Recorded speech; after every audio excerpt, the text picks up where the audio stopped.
Autrefois, le monde était inorganique. Aucun humain ni animaux ne vivait sur cette terre. Puis, progressivement, une multitude d'infimes particules a commencé à se créer. Puis, se seront associées, puis pour se défaire, jusqu'à en créer l'humanité que nous connaissons aujourd'hui. Avec un cycle qui perdurera pour toujours. Et c'est ainsi qu'est née la vie.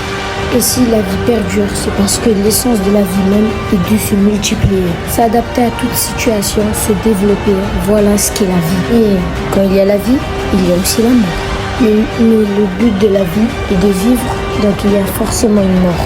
Malheureusement, l'humanité a peur de mourir. Ils ont peur de perdre la vie, de perdre leurs proches. En chaque être vivant, il y a un rêve. Vivre le plus longtemps possible. Car la mort est un destin funeste que personne ne peut y échapper. Puis un jour, une jeune esclave avait peur de la mort. Une jeune esclave à qui on avait tout pris. Alors que la vie ne lui a rien donné, elle avait peur de mourir pour une raison quelconque. Mais aussi, il y avait un rêve très intéressant. Un rêve d'amour et de liberté. Une envie qui la poussa à libérer les cochons. Cette jeune fille rêvait juste de liberté. Elle avait peur de mourir avec un corps faible. C'est pour ça qu'elle en a créé un de plus en plus puissant. Corps gigantesque. Un corps de titan.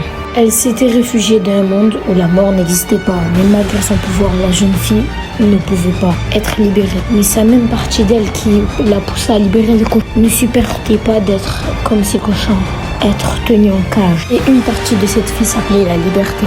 Et cette liberté qui ne supportait pas être enfermée s'appelait Eren Yeager.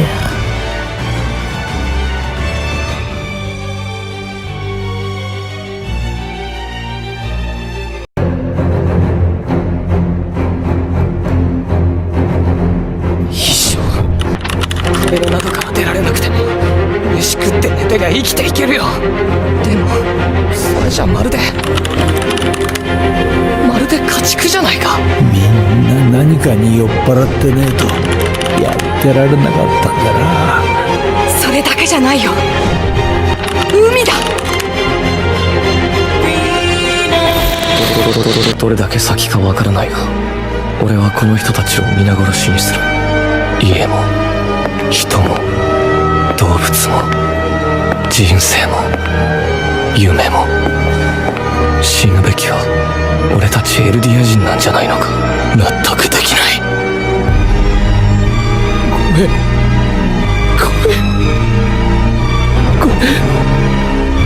ごめん。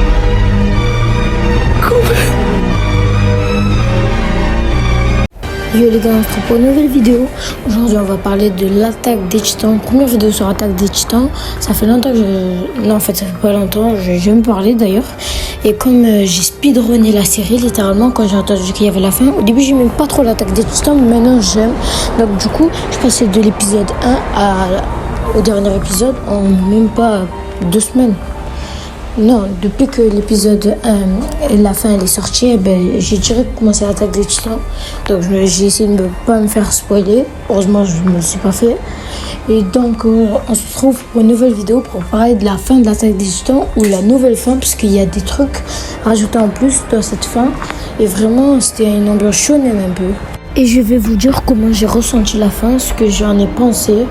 Donc c'est parti. Ce sera la vidéo la plus longue pour l'instant de la chaîne. J'espère que vous allez liker, abonner et tout. Cette fin a été triste mais véridique. Comme l'a dit Isayama, ce serait une fin très crue. Alors elle n'a pas été mauvaise la fin. Bon, je ne vais pas vous en dire plus. En tout cas, bon voilà quoi. Donc c'est parti. Générique. Le combat contre Eren continue comme terre à colonne vertébrale avec une bonne dose d'action shonen. Et avec les anciens titans et Armin, qui se fait capturer par la vache, qui a pu avoir une discussion philosophique avec Eki, et bien sûr persuader les anciens qu'il est en train de faire la bonne décision une dernière fois pour leur liberté éternelle, être enfin libérés de la voie du mur. Puis Mikasa arrivera à sauver Armin, mais tout a changé. D'ailleurs, Zeki provoquera Levi pour revenir une bonne fois pour toutes. Du coup, le rambling sert, car sans Zeki qui possède bien évidemment le sword royal, Eren ne peut rien faire. Il n'y a qu'une seule solution, c'est historien. Nikki, heureusement, s'occupera de son bébé qu'elle va accoucher. Puis Mikasa réalise qu'elle ne peut pas quitter Eren sous les mots et qu'il aura battu Armin ne peut pas cette dernière rencontre.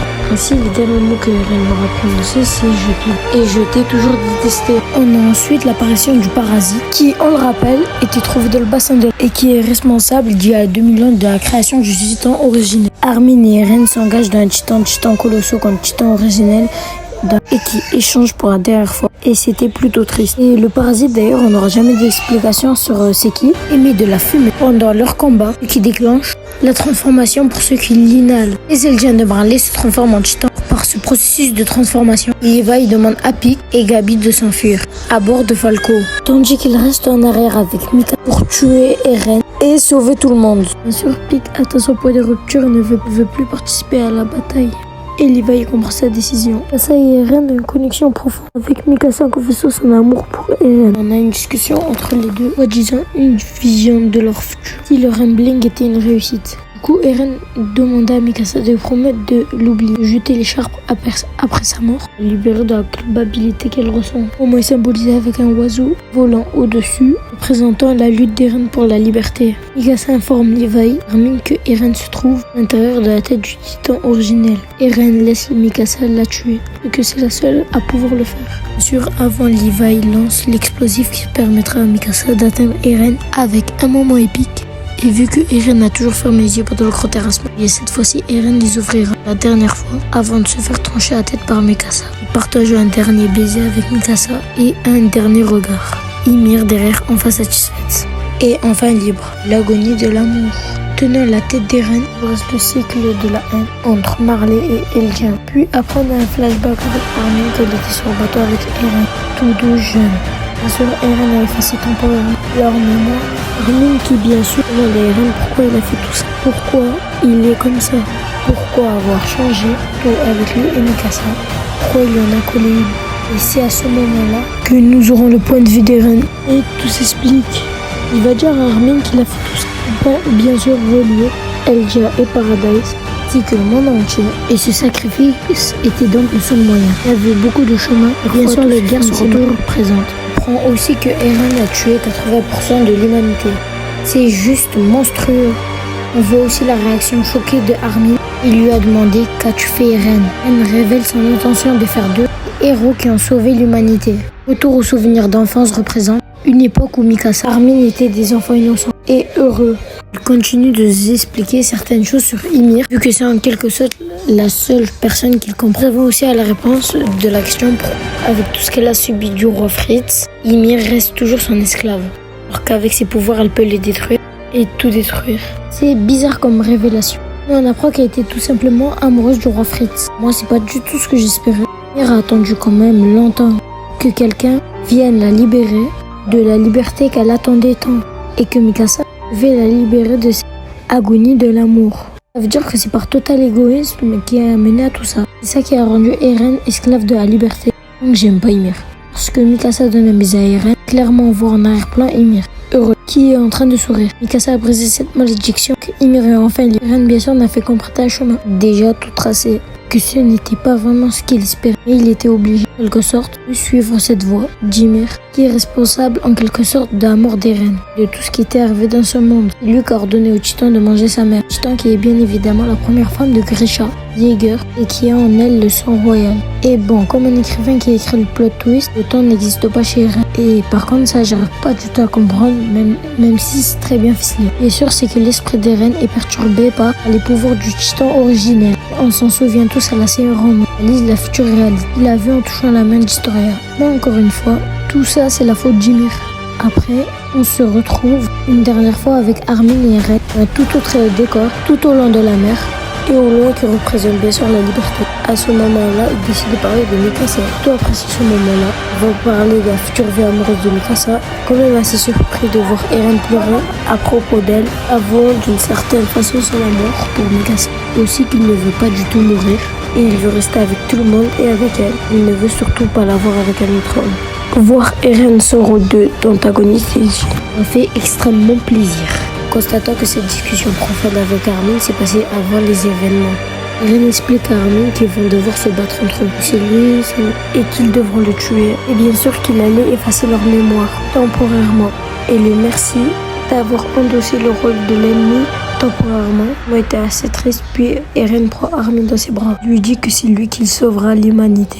Dernier moment entre les deux meilleurs amis, qui étaient quand même remplis d'émotions, faut se l'avouer. Et à ce moment-là, il y avait beaucoup de flashbacks, beaucoup, qui ont ressurgi. De la saison 1, ceux de la saison 2, ils montrent tous les moments qu'ils ont passés ensemble, c'est quand même assez triste. Juste après, Armin se retrouve dans le bateau avec Agnan sa compagnie, genre dans le passé.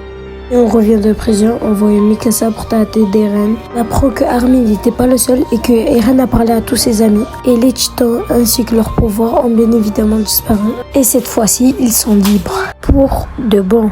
Mikasa bien évidemment prend la tête d'Eren et qui va aller l'enterrer sur la colline là où Eren avait l'habitude de faire des siestes et rester là-bas.